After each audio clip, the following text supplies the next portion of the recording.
दशरथ माझी के 15वीं पुण्यतिथि के मौके पर एक बार फिर भारत रत्न की मांग को लेकर विभिन्न मंच ऊपर उठाते हुए एवं मोटरसाइकिल रैली निकाली गई।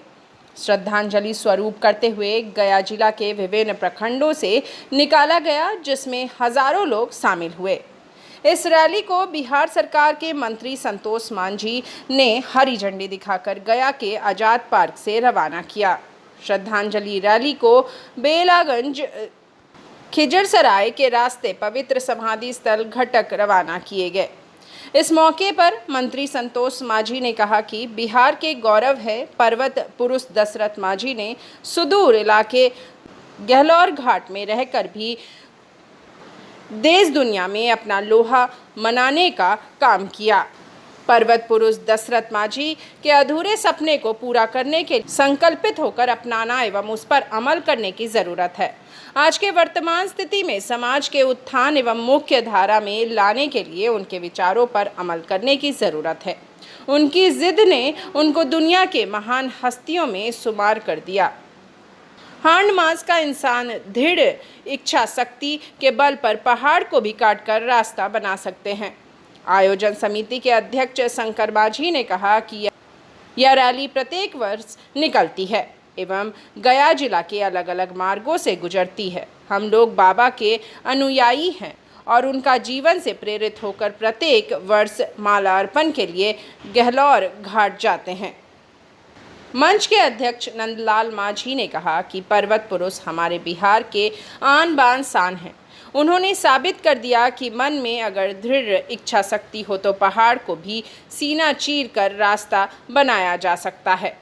दिल्ली दूर है तो पैदल दिल्ली भी जाया जा सकता है, या केवल और केवल दृढ़ इच्छा शक्ति और संकल्प से ही संभव है। आज युवाओं को जीवन में सफलता के लिए उनके बताए हुए मार्गों को अपनाने की आवश्यकता है।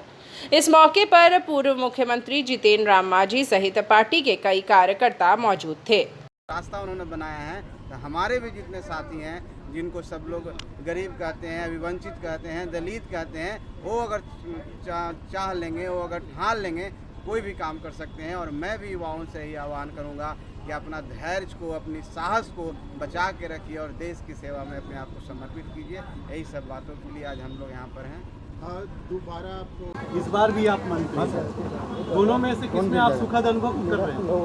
देखिए, ये जो सरकार बनी है निश्चित तौर पर सभी समाज के सभी लोगों को ले करके बनी है और सभी समाज के सभी लोगों का प्रतिनिधित्व करता है। ये गरीबों की सरकार है, तो जाहिर तौर पर हम समझते हैं कि माननीय नीतीश कुमार जी एक विकास पुरुष हैं और उनकी अगुवाई में वो जहाँ भी थे हम लोग उनमें विश्वास रखते हैं। हमारी पार्टी शुरू से कहा कि जहाँ भी नीतीश कुमार जी रहेंगे हम लोग रहेंगे, और हम समझते हैं कि उनका अच्छा डिसीजन है। ये आने वाला समय में बिहार के लिए एक नई राजनीति, नई दिशा तय करेगी।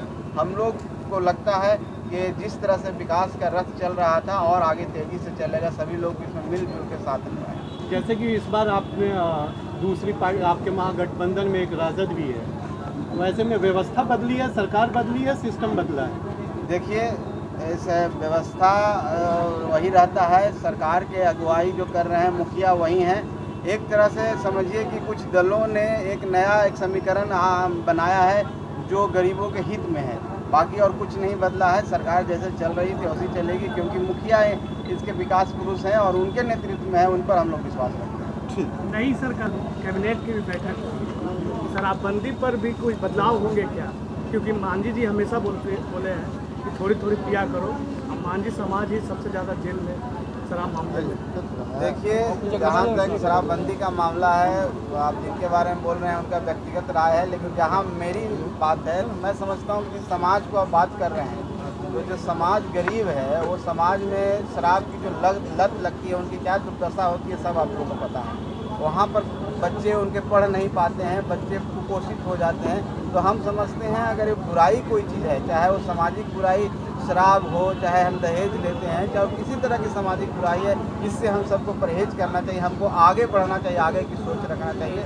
इसलिए मैं विश्वास करता हूँ कि हमारे जितने भाई सब गरीब भाई हैं, जो लोग शराब का सेवन नहीं करते हैं, सब आगे बढ़ें। हम जिस समाज से हम आते हैं हम जानते हैं कि जो शराब का सेवन कर रहा है उसकी दुर्गति हुई है, उसके बच्चे पढ़ नहीं पा रहे हैं, वो कहीं विकास के प्रति में पीछे छूट गया, और जो इसका सेवन नहीं करते हैं वो आगे बढ़े हैं। जैसे बहुत सारे लोग हैं, हमारे इंजीनियर देखिए साहब हैं, हमारे वकील साहब हैं, हम खुद हैं, अपने जीवन में आज तक ये सब चीज़ नहीं की, हम इस मुकाम पर हैं। तो हम समझते हैं कि वो एक तरह से बीमारी है, कुरीति है, जो आप कह लीजिए, व्यसन है, उसको सेवन नहीं करना चाहिए। हम लोगों को आगे की सोच रखना चाहिए, इसके इस तरफ ध्यान नहीं देना चाहिए। अच्छा देखा और नीचे बटन तक रखो ना लोगो, एक बटन नीचे रखो, एक बटन नीचे रखो ना, रुक जाइए, हो गया। आज क्या कार्यक्रम किया गया?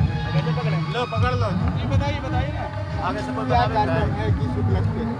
आज पर्वत पुरुष बाबा दशरथ मांझी जी के 15वीं पुण्यतिथि है और 15वीं पुण्यतिथि के अवसर पर हम लोग मोटरसाइकिल रैली के माध्यम से जो उनके जीवन का संदेश है, प्रेम का, समर्पण का, संकल्प का, दृढ़ इच्छा शक्ति का, कहीं न कहीं हम युवाओं को प्रेरित करती है, प्रेरणा देती है।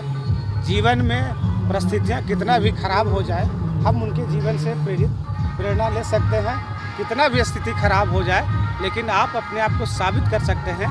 तो वैसे एक तरह से वैसे के व्यक्तित्व के धनी है हमारे पर्वत पुरुष दशरथ मांझी जी और हम लोग उन्हीं के अनुयायी हैं। आज आप देख रहे होंगे कि विगत 2014 से लगातार गया जिला के विभिन्न प्रखंड मुख्यालय के माध्यम से हम लोग 10 लड़के के एक तरह से शुरुआत किए थे। आज उनके जो श्रद्धालु हैं हजारों हजार की संख्या में हैं। आज हम लोग पुनः उनके रैली पर जा कर के सामूहिक रूप से और समाज में एक तरह का संदेश है कि आप किस तरह से एकजुट होकर के एक साथ रह करके अपना जो संकल्प है और समर्पण है उसके बल पर किसी भी चीज़ को आप हासिल कर सकते हैं, अपने जीवन में सफलता प्राप्त कर सकते हैं।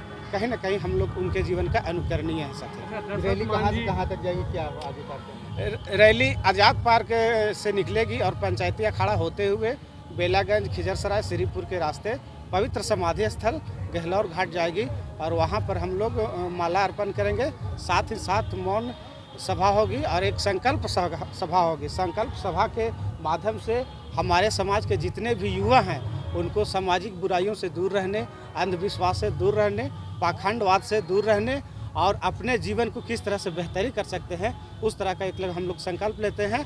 देखते हो कि हमारे समाज में काफ़ी गंदगी है, हमारे लोग गंदगी में रहना करते हैं लेकिन उनकी मजबूरी है।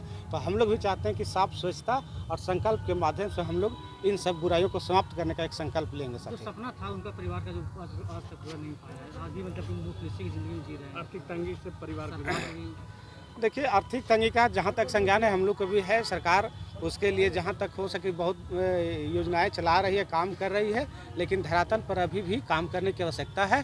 हम लोग उनके जो लड़के हैं भगत मांझी जी, उनको भी आर्थिक रूप से हम लोग समय समय पर संगठन के माध्यम से मदद करते रहते हैं। साथ ही साथ उनका जो परिवार है किस तरह से उनको आगे भारत रत्न की उपाधि मिले, जैसे हम लोग ये इस मंच के माध्यम से क्या आप मांग रखना चाहेंगे सरकार? इस मंच के माध्यम से हम लोग लगातार 2014 से भारत रत्न देने की मांग कर रहे हैं। साथ ही पूर्व मुख्यमंत्री आदरणीय श्री जीतन राम मांझी जी ने इस मांग को नीतीश कुमार के समक्ष छुपाया है और बिहार से 2 नाम को एक प्रस्ताव गया है, आदरणीय कर्पूरी ठाकुर जी का और पर्वत पुरुष दशरथ मांझी जी का, लेकिन वो नाम आज तक विचारहीन है।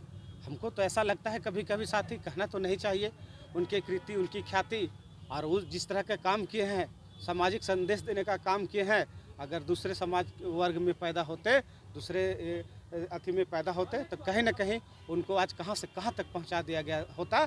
लेकिन विडम्बना यही है कि दशरथ मांझी एक दलित परिवार हुए और दलित परिवार होने के नाते आज देखिए कि उनको किस तरह से हालात हो गया। और अगर दूसरे वर्ग के ये रहते तो उनको भारत रत्न देने में कतई कंजूसी नहीं करते।